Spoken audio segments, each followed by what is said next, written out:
20세기 한국 소설 41 권줄거리 안내 및 이메일 해설 임철우 이창동 임철우의 사평역은 눈 내리는 겨울밤 시골 간이역 대합실에 모인 9명의 인물들이 막차를 기다리며 각자의 고단한 삶을 되돌아보는 이야기입니다.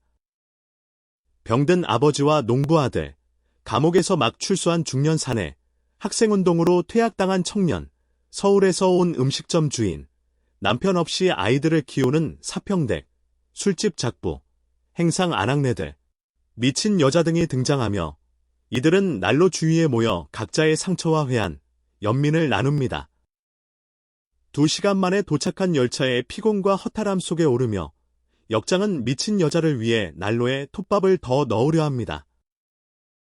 임철우의 아버지의 땅은 군인인 나가 야영지에서 참호를 파다 철사줄에 묶인 무연고 유골을 발견하면서 시작된다.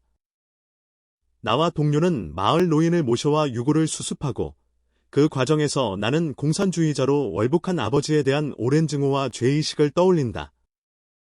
노인 역시 형을 전쟁으로 잃은 경험을 나누며 이념의 허구성과 전쟁의 비극을 말한다. 나는 유골을 수습하며 가족과 아버지에 대한 이해와 용서, 분단 현실의 극복 가능성을 깨닫는다. 임철우의 직성과 독가스는 1980년대 군부 독재 시절 지역신문의 시사만평을 연재하던 만화가 허상구가 체제 비판적 만평을 그렸다는 이유로 정보기관 요원들에게 연행되어 취조를 당한 뒤 심각한 심리적 압박과 환각, 정신분열 증세에 시달리는 과정을 그립니다.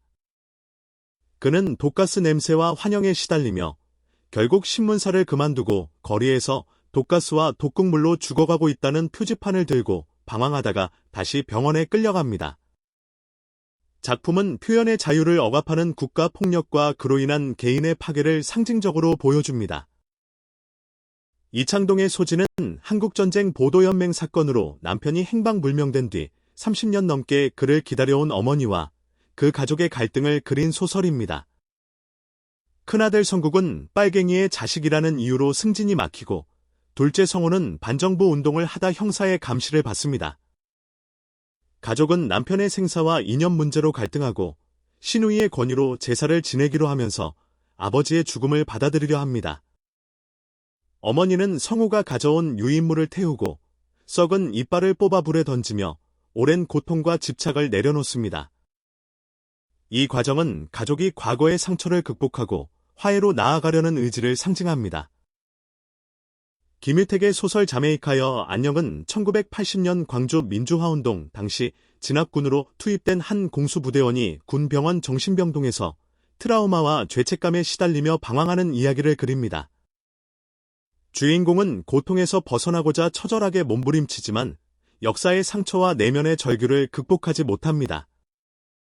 병원 노래자랑에서 자메이카여 안녕을 부르려다 무대에서 미친 듯 웃으며 옷을 찢는 행동을 보인 뒤 연행되며 그의 행동은 광주의 참상을 잊고 싶었던 절규로 해석됩니다.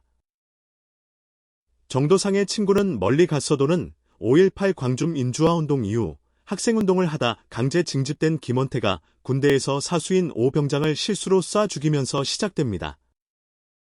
대대장은 사건을 은폐하려고 보안대배 중사를 불러 허위, 자백과 운동권 조직 계보를 강요합니다.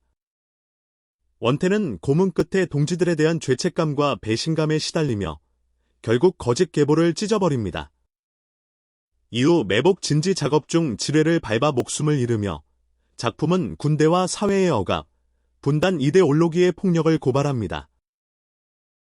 홍의담의 깃발은 1980년 5.18 광주 민주화운동을 배경으로 도청의 끝까지 남아 항쟁을 이어간 평범한 노동자와 민중들의 투쟁과 희생을 그립니다. 작품은 3장으로 구성되어 5월 항쟁의 시작부터 최후까지 그리고 이후 살아남은 이들의 죄책감과 상처를 따라갑니다. 지식인과 학생이 아닌 못 배운 이들이 항쟁의 중심에 있었음을 강조하며 거대한 국가 폭력과 외면 속에서도 연대와 저항을 멈추지 않은 민중의 용기와 슬픔, 그리고 역사의 진실을 증언합니다. 작품은 노동자의 시선으로 광주항쟁의 본질을 정면에서 다룹니다.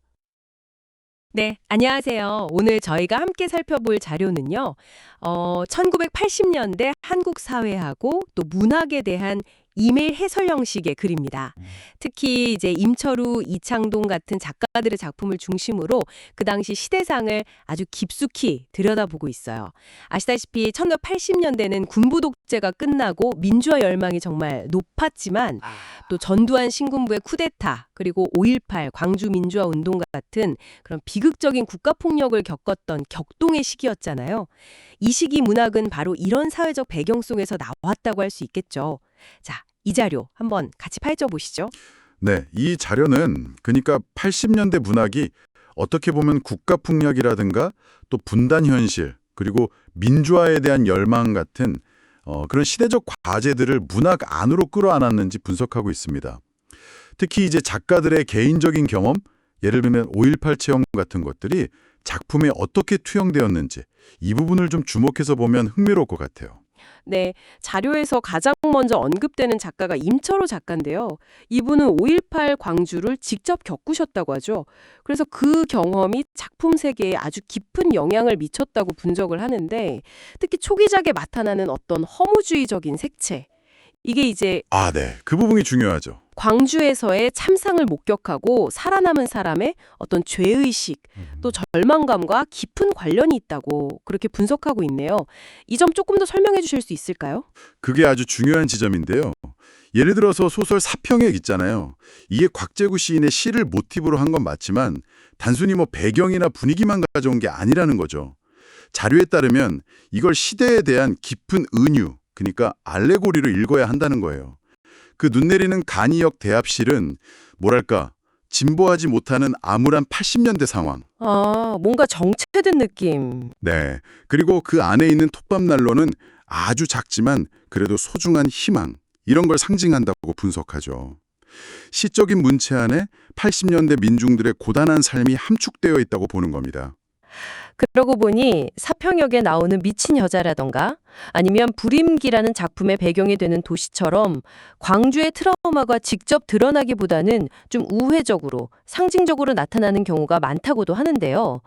이건 혹시 당시에 엄혹했던 검열 때문일까요? 네, 그럴 가능성이 상당히 높죠. 80년대 초반에는 아무래도 직접적으로 묘사하기가 어려웠을 테니까요. 그래서 그런지 임철호 작가 작품에는 유독 그 좁은 역사, 하얀 방, 붉은 방, 폐쇄된 도시 같은 공간 설정이 반복적으로 등장해요. 이 자료에서는 이런 공간들이 당시 한국 사회를 마치 군대나 병원, 고문실처럼 개인을 억압하고 통제하는 그 미셸 푸코가 말했던 규율 권력 있잖아요. 규율 권력. 네. 네, 그런 권력에 작동하는 공간으로 작가가 인식했다는 걸 보여준다고 해석하는 점이 아주 인상 깊었습니다. 심지어 건조하고 불쾌한 기후 묘사까지도 희망이 부재한 시대 분위기를 반영하는 은유라고 보고요. 임철우 작가가 주로 공간이나 상징을 통해서 시대를 그렸다면 이창동 작가의 소지는 좀 더 직접적인 방식으로 가족사를 통해서 분단의 비극을 다루는 것 같네요. 맞습니다.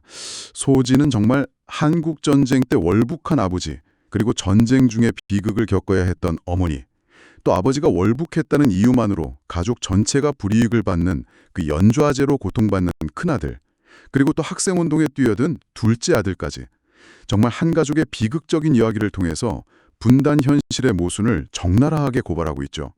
특히 형제 간의 이념 갈등을 보면 전쟁이 끝난 지 수십 년이 흘렀는데도 이 분단이라는 모순이 여전히 지속되고 있다는 걸 보여주고요. 그리고 어머니가 둘째 아들의 그 선전물을 태우는 소지 행위, 이걸 이제 자료에서는 전쟁 세대의 한을 정화하려는 어떤 샤머니즘적인 행위로 해석을 하더라고요. 정화의식 같은 거군요. 네. 그리고 마지막에 손자가 그걸 돕는 장면이 나오는데 이건 어쩌면 다음 세대에 대한 어떤 조심스러운 희망을 암시하는 걸 수도 있겠다. 이렇게 볼 여지도 남겨두고요. 이렇게 보니까 광주나 분단 같은 거대한 트라우마가 80년대 작가들에게 정말 큰 화두였던 것 같아요. 김유택 작가의 자메이카여 안면 같은 경우는 군병원이라는 좀 특수한 공간을 배경으로 이 트라우마를 다룬다는 점이 더 독특하게 느껴졌습니다. 네. 그 작품 속 주인공 하사가 특전단 출신으로 나오는데 이게 광주 진압에 참여했을 가능성을 암시한다는 거죠. 그래서 그의 어떤 자살 시도나 정신 이상 같은 것들이 역사적인 죄책감에서 비롯된 것으로 해석하는 시각이 있고요. 같은 시대의 또 다른 단면이라고 할 수 있는 게 정도상 작가의 친구는 멀리 갔어도 인데요. 이 작품은 80년대 후반 학생운동에 아주 치열했던 모습, 그리고 그 이면에 있었던 조직 내의 폭력 문제라던가 개인적인 고뇌를 상당히 사실적으로 그리고 있습니다. 그 작품에서 주인공이 희생적으로 죽음을 맞이하는데 당시 분위기 속에서는 이게 어떤 인간적인 승리로 그려졌다고 하더라고요. 근데 자료에서는 여기에 대해서 약간 비판적인 시각도 담고 있는 것 같았어요. 네, 그렇죠.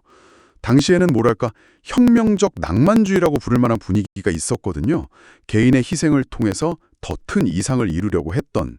그래서 그런 분위기 속에서는 영웅적으로 그려졌을 수 있지만 지금 와서 보면 다소 좀 자기적이거나 이상화된 측면이 있다는 평가도 가능하다 이렇게 지적을 하는 거죠. 한편 홍의담 작가의 깃발은 또 다른 중요한 관점을 보여주는데요. 이 자료에서는 특히 여성 노동자의 시선으로 5.18을 아주 생생하게 그렸다는 점을 높이 평가하고 있습니다. 아, 노동자 계급을 항쟁의 주체로 보고 또 지식인 계층은 좀 비판적으로 그린 점도 흥미롭네요. 맞습니다. 그리고 5.18이 이후 반미운동의 어떤 기폭제가 되었다는 점도 강조하고 있고요. 다만 이제 이 작품 같은 경우는 5.18의 진실을 폭로하고 사회 변혁에 기여하려는 어떤 열망이 워낙 강하다 보니까 때로는 문학적인 성취라기보다는 좀 이념적인 구호나 사회과학적인 분석처럼 느껴질 수 있다. 뭐 이런 한계점도 함께 지적하고 있습니다. 이게 아마 80년대 문학이 가졌던 힘이면서 동시에 고민 지점이 아니었을까 싶어요. 네, 오늘 살펴본 이 자료를 통해서 80년대 한국 문학이 국가폭력이나 분단 같은 정말 무거운 역사적 상처를 외면하지 않고 각자의 방식으로 아주 치열하게 증언하고 또 저항했다는 걸 다시 한번 확인할 수 있었습니다. 임철우, 이창동, 김유택, 정도상, 홍의담 정말 많은 작가들이 시대의 아픔을 기록했던 거죠. 네. 문학이 결코 시대와 동떨어져 있지 않다는 것, 그리고 더 나은 사회를 향한 열망을 담아낼 수 있다는 걸 보여준 정말 소중한 작품들이라고 생각합니다. 동시에 이제 문학이 사회 문제에 참여할 때는 어떤 구호가 아니라 문학 고유의 깊이와 방식으로 다가가야 한다는 어떤 성찰의 계기도 마련해 주었다고 볼 수 있겠죠. 그렇죠. 벌써 40여 년이 지났는데 지금 우리가 살고 있는 21세기 사회 역시 다양한 상처와 모순들을 안고 있잖아요. 그렇다면 오늘날의 문학은 지금 우리 시대의 문제들을 어떻게 기록하고 또 질문을 던져야 할까요? 여러분께서도 한 번쯤 고민해 보시면 좋을 것 같습니다.